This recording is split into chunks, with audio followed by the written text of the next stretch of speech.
ذکر کی حقیقت یہ ہے کہ انسان صرف زبان سے ہی اللہ کا ذکر نہ کرے، بلکہ بندے کا رواں رواں ہر وقت اللہ کو پکارے۔ صرف زبان ہی اللہ اللہ نہ کرے، بلکہ ہاتھ بھی ذکر کریں، کان بھی ذکر کریں، آنکھیں بھی ذکر کریں، دل بھی ذکر کرے، دماغ بھی ذکر کرے۔ ہاتھ کا ذکر یہ ہے کہ وہ اپنے ہاتھوں سے ہر نیک کام کرے، کبھی غلط کام نہ کرے۔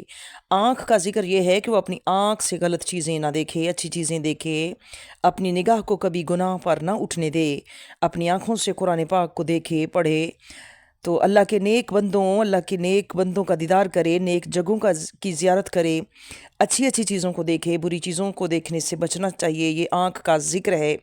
دماغ کا ذکر یہ ہے کہ اسے اپنے دماغ میں کبھی غلط سوچ نہ آنے دے، ہمیشہ اچھی سوچ رکھے، کبھی کسی کے بارے میں بدگمانی نہ کرے یا کسی کا برا نہ سوچے۔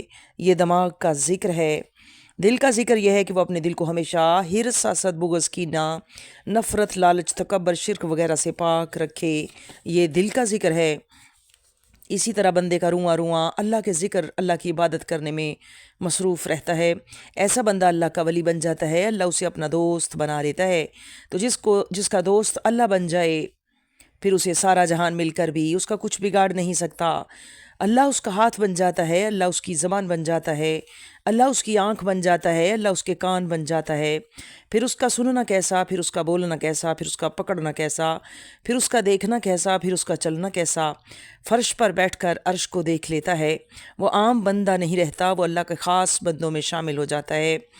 وہ دنیا کی حقیقت کو جان جاتا ہے کیونکہ وہ اللہ کا ولی بن جاتا ہے۔ تو اللہ دونوں جہانوں میں اپنے دوستوں کی مدد کرتا ہے۔ اللہ ان کی آگ کو گلزار بنا دیتا ہے، اس لیے وہ غم کی آگ میں بیٹھ کر بھی مسکرا رہے ہوتے ہیں، کیونکہ وہ باطن کی آنکھ سے اپنے رب کو دیکھ رہے ہوتے ہیں۔ اپنے ہر کام میں مسنون دعائیں پڑھتے ہیں۔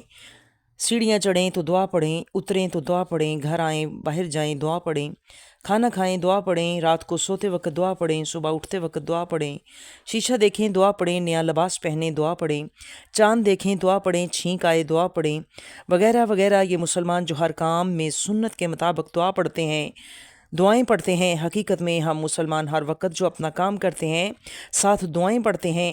تو حضور علیہ الصلوۃ والسلام نے فرمایا کہ جس کام کے ساتھ دعا پڑھی جائے، اصل میں وہ کام نہیں، پھر عبادت میں لکھ دیا جاتا ہے۔ سبحان اللہ۔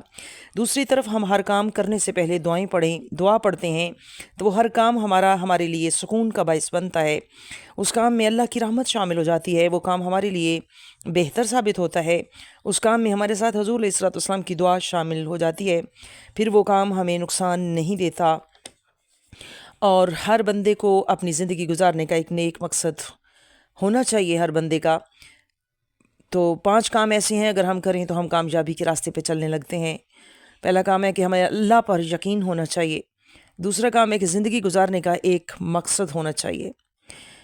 نمبر 3، ہم جو بھی کام کرتے ہیں یا پڑھتے ہیں، باہر یا گھر کے کاموں میں مصروف ہوتے ہیں، تو اپنی مصروفیت سے وقت نکال کر ہمیں قرآن پاک کا علم، حدیث کا علم، دیگر اسلامی کتابوں کا مطالعہ کرتے رہنا چاہیے۔ چوتھے نمبر پر رشتوں کی قدر کرنی چاہیے۔ 5ویں نمبر پر نیک بندوں کی صحبت میں جانا چاہیے، ان سے ہمیشہ اپنی اصلاح کروانی چاہیے، نیک لوگوں میں بیٹھنا چاہیے، اللہ کے محبوب بندوں سے محبت رکھنی چاہیے۔ اللہ ان کے صدقے ہمارے گناہ معاف فرما دیتا ہے، اس لیے کسی نیک بندے کی صحبت اختیار کرنی چاہیے اور ہمیشہ سچوں کے قریب رہنا چاہیے، تاکہ اللہ تعالیٰ ان کی برکت سے ہم پر آسانیوں کے دروازے کھول دے۔